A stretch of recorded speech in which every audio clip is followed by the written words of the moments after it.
Hello and welcome to Voices of the Industry, a podcast series bringing you leading industry voices who challenge thinking across transportation, infrastructure and cities.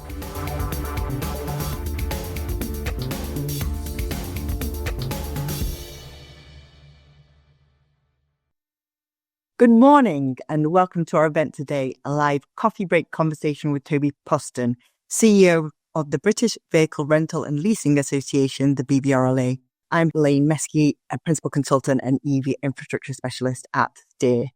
We're delighted to have Toby with us today at the first event in our Ramping Up series, which aims to help investors and charge point operators, CPOs, amongst other organisations, to navigate the inflection point in Europe's demand for EV charging.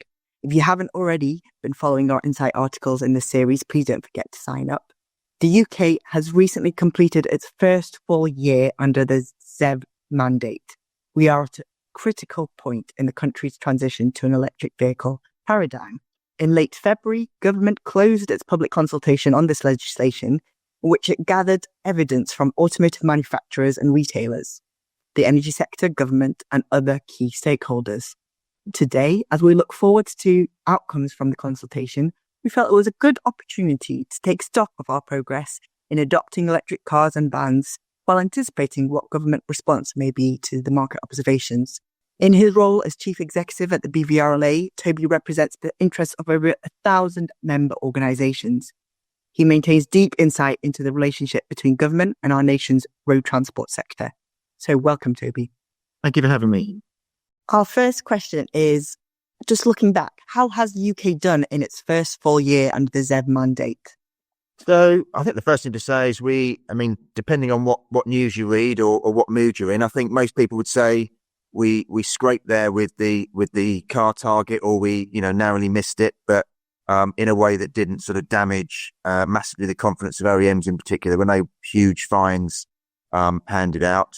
I think the car trajectory was obviously hit. It's a slightly imbalanced market in terms of it was all coming from one area.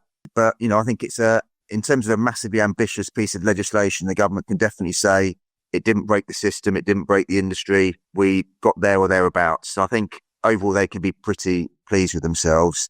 I think if you look at the van target, then, there's no way of sugarcoating that. That was a big sort of red flag fail. We didn't get anywhere near the target that we needed. In fact, there's clear evidence that the van market has stalled.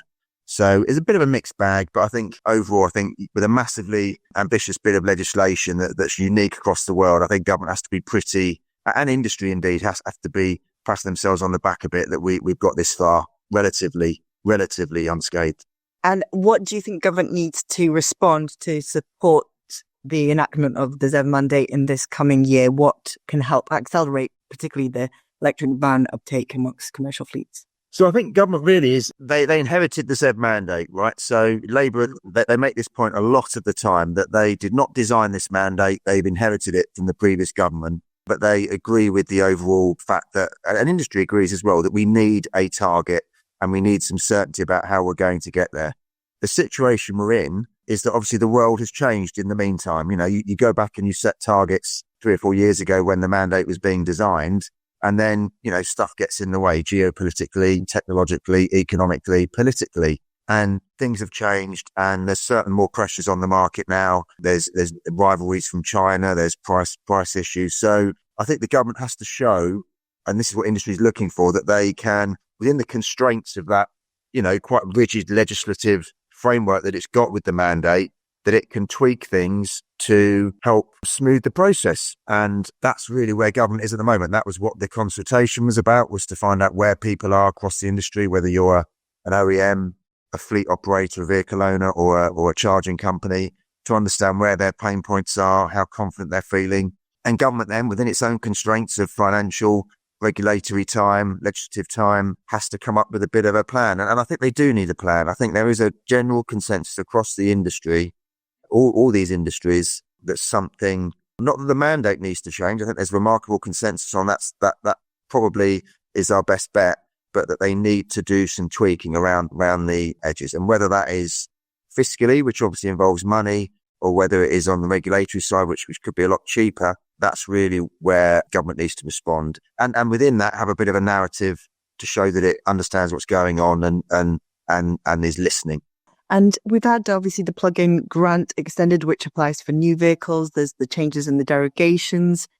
Do you think they will be enough? Do you think anything else is required around those mechanisms? And any further kind of innovations maybe industry can bring as well? Yeah, so if you look at the sort of two main areas that I think government is looking at, the first one is the shape of demand in the sector. If you look at the ZEV mandate, it is a supply side piece of legislation that is pushing supply into the market via these targets for OEMs. And although we mentioned that we either sort of met them or nearly met them, the picture that is the scary one is how they were met. If you look at where the demand is coming from, and the demand in the UK is overwhelmingly coming from the fleet and business sector. It's about half of all car registrations and the majority of van registrations. It's coming from businesses that are using some really powerful incentives on the car side, mainly the benefit in kind incentives. And if you look away from that market, we're nowhere near the mandate target of 22% for last year. Retail demand is more down in sort of the high to mid-teens in terms of demand. So both on the new market and on the used market, that demand is just not where it needs to be. And if you want to continue on that growth trajectory and keep setting higher and higher targets, and even supporting the BEVs, the million and a bit electric cars that are on the road at the moment, you need to start firming up that demand, because if you like, you're building up a Jenga tower just with using one type of brick, and it's just really going to totter unless you strengthen it. So that really is where we're looking for support. I would say our industry that owns, nearly 500,000 battery electric vehicles is particularly worried about the used vehicle market, where there are no incentives for a used buyer to go and buy a used electric vehicle. Quite often these vehicles are depreciating really rapidly, so that's very expensive. And really we need government support here to sort of strengthen that market. And that market is how the whole electric car ecosystem grows from that, really. Most people finance a car. They take a car on a lease or a PCP arrangement, and really they are paying for the cost of that vehicle over 3 years.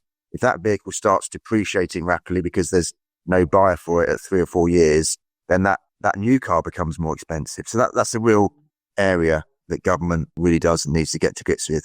And then on the other side is obviously with charging infrastructure, where we have for a Labour government, a massively sort of glaring unfairness at the heart of the transition, where someone who is charging their vehicle at home has access to a private charge point, and about 800, 900,000 of those across the UK is benefiting from the cheapest, fuel you can imagine, probably paying, 3-4p a mile, compared to someone who is having to charge the electric vehicle on the road is paying quite often for using a rapid charge point, a fast charge point, more than they would to put diesel or petrol into their vehicle. And that's just unfair. So that's a glaring anomaly that government, really from a PR, from an economics, from a fairness point of view, needs to get to grips with. In terms of EV infrastructure, the investors that are developing the infrastructure, they're focused on predictable growth in the EV parc, which drives demand for their charging services. What outcomes should they be anticipating in the ZEV mandate from the government's public consultation? Yeah, so again, this is one of the benefits we've got in the sector, is that really our goals are all aligned, right? So whether you're a charge point company that is investing billions in infrastructure ahead of demand, or an OEM car manufacturer, vehicle manufacturer investing billions in upgrading your plant, your factories and your production, that's where the mandate certainty gives you a real value. So charging companies are looking for the same things, but they've got little tweaks that they need that they can already spot that would improve things. I mentioned the first one. First thing government could do is address that unfairness piece, and one of the most obvious ways of doing that is just to cut the VAT rate. So there's one of the reasons for that differential between the cost of public charging and private charging is public charging is got a much higher VAT rate. So government could equalise that relatively simply. There'd be a cost to it, but I think it would be a hugely popular and a very, very powerful message to get out to the industry. There's also a couple of other things they could do. There is a scheme called the RTFO scheme that currently gives fuel providers subsidies to put biofuel in their petrol. Government could extend that same scheme to energy companies. It's done in the continent. It's why you see a lot of energy companies having big charge point networks across France and other countries. They could do the same in the UK and hopefully we get a similar result. And then there's some really, not all the issues that government needs to do are really sort of expensive, time-consuming things. There's some really quite simple things. I mean, I was amazed to learn that public charging cannot be signposted on the road network. That there are rules saying that you can't signpost your local EV charging station. You can do it if you're a service station, but otherwise there's quite ridiculous rules to say you can't. That would be an easy one that you could change, with a simple piece of legislation, hopefully. And then there's some other minor ones around, not minor ones, but more detailed ones about just, improving the signage on charge points so people understand what price they're going to pay and really what is the real world speed of charging they're going to get. Maybe enabling people to, down the line, be able to book charge points or have better access to information about what size that charge point is so they know if they can fit their larger vehicle, a van or a minibus into it. So there are a mixture of things. There's some big ticket, expensive things, but there's also some sort of just really housework that needs to be done to sort of address some of those minor legal things that maybe were forgotten down the line. Yeah, and that accessibility on those charge points that will help not only van drivers and commercial drivers, but those with disabled users and their needs. It's absolutely. Yeah, that's crucial. In terms of numbers, we seem to be doing all right with the public charging infrastructure rollout, but it's that accessibility piece that... Not the latest figure. I mean, they're going at pace, right? But I think I heard someone say the other day, and it must be around that. I think Charge UK have got figures as well.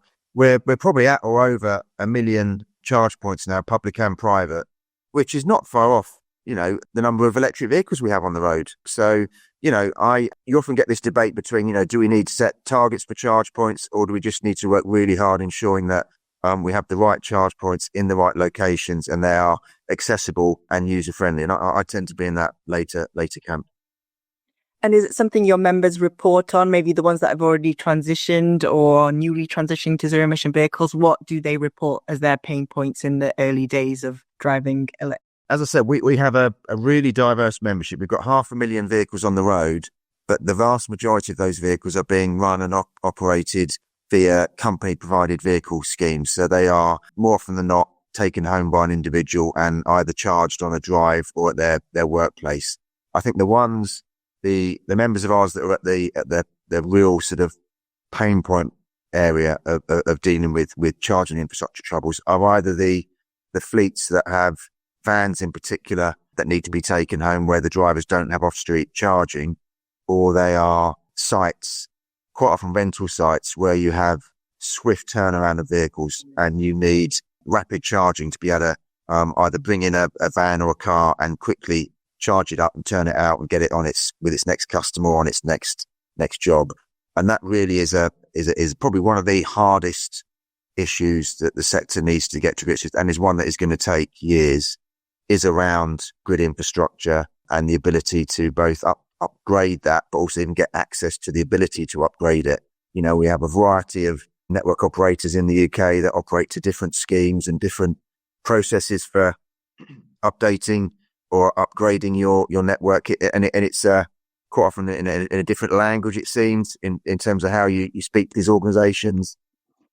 Some have costs involved, some don't, depending on what the state of the local infrastructure is or where you are. Sometimes you pay more than you would in another environment. So we just do a lot to sort of smooth that process, make it more predictable, make it faster, and sort of, again, give people confidence that the confidence to go electric is about confidence in the vehicle and the infrastructure, and you need those to coincide. Yeah, and the energy industry is undergoing massive changes, and they've tried to reduce the cost of the connection, but then that's been passed through to capacity and standing charges, which obviously impacts the CPO business case as well. You mentioned there salary sacrifice vehicles, essentially. What are the trends there? And have you seen any, I guess it'll be soon to come, the impacts of the announcements in the budget on, for example, national insurance? How might that play out in the salary sacrifice sector? Is that something? Yeah, so salary sacrifice has been the outstanding growth area for electric vehicles probably since the start of the decade. Really, it's been the key business model that has democratized access to electric vehicles. We think the market is probably getting towards, over 150,000 now. It is a hugely popular employee benefit. And our analysis shows that actually, to that point about democratization, it is over 50% of these vehicles are going to people on the lower rate of paying the lower rate of tax. Over 50%, our data suggests, are female. So it's a really, really good success story. And I think government is really liking that fact that it's, that for a long time, there were stories that the people that are benefiting, the traditional view of company provided vehicles is it's going to middle-aged white collar workers who are just getting it as a perk. Whereas in truth, a lot of these vehicles are either doing essential jobs or actually now via salary sacrifice, they are going through to people who otherwise wouldn't be able to afford a new electric vehicle or even a new car at all. So massively important. And I think government recognises that as well, that it is a key sort of benefit going forward. I think, again, with the national insurance, that could also be a benefit. Obviously, with a salary sacrifice arrangement, you have to think carefully about someone's pre and post tax pay. But again, we've got that wrapper that it's delivered via an employer with the expertise of the leasing company. And you have, all that sort of bundled support in terms of maintenance and insurance and that sort of stuff that comes with it. So again, for certain people wanting to go electric, but maybe lacking that confidence, it's an ideal solution for them. That's great news. Coming back now to that ZEV mandate and the government consultation, when and how should we anticipate the government's response? Yeah, this is the $100 million question, right? Where I think there's a lot of impatience out there. I've been at meetings and I've seen in the press where, on the one side, OEMs are saying, look, if you want to save the UK automotive industry, save jobs, save, that industrial manufacturing footprint in the UK, you've got weeks or months to act. You haven't got years. And also we see, vehicle fleets and owners saying literally, the costs associated with owning these vehicles is going up so fast. We can't persuade people to come into electric because the costs are going up. So there's a lot of pressure on the government to sort of act and both restore confidence and also secure jobs. I think we're going to see two types of lens that the government's going to be looking through when it responds. One is going to be that immediate requirement to sustain the flagship manufacturing base in the UK, to keep Nissan, to keep BMW, to keep Stellantis, Toyota, building, manufacturing with that base in the UK. So I think the most likely outcome, I'm not sure it'll come as soon as this week in the spring statement and forecast, but the most likely outcome is there will be some sort of not tweaking of the mandate targets, because that would be would send the wrong message, but also be a hugely onerous undertaking in the courts. But there is potential for them to tweak the flexibilities, and this is the reason that we didn't hit the target on cars last year, and yet no OEM would have paid a fine. There are flexibilities in there to either to sort of borrow future credits from future years or lend them to other people, or to maybe swap ban credits with car credits. I'm not an expert on that area. We haven't lobbied intensively on that at the BVRLA because it's for OEMs to do it. But that is, if you like, the safety valve that the government can use to maintain the targets, but ensure that we maybe get there a bit slower between now and 2030. And that to me seems sensible, considering how the world has changed, how costs have changed, economic situation has changed, the global industry has changed. So that will be the experts are doing that. I'm sure they're talking to OEMs and doing all sorts of analysis around how they can change that. Then obviously you get to more, if you like, if the government then is minded, that's the minimum I think they would have to do. But if the government is minded to sort of double down on the targets and say, no, we just scraped this year, or we didn't hit them, we want to smash them, then it's going to cost. It's the only real other way to get there, to meet that forced supply, is to force demand, because, markets are organic. People tend to move into a new technology when it either makes cost sense or it makes usability sense. And, we are not there at enough scale at the moment with the electric vehicle market. Yes, if you're a company provided vehicle driver, it makes sense. But if you're retail customers, I said, that equation, either cost-wise or, public charging-wise, or if you're a van driver, productivity-wise, range-wise, it's not there. So to encourage people to jump then, you're going to have to dangle carrots, financial carrots. And that is where things like grants or incentives come in. And that's expensive. To shift a market on this scale, you are talking tens, hundreds, millions, maybe even billions over a multiple year period of time that the government would need to invest to do massive change. This smaller thing, so I don't think they're going to do that, right? They haven't got the money to do that.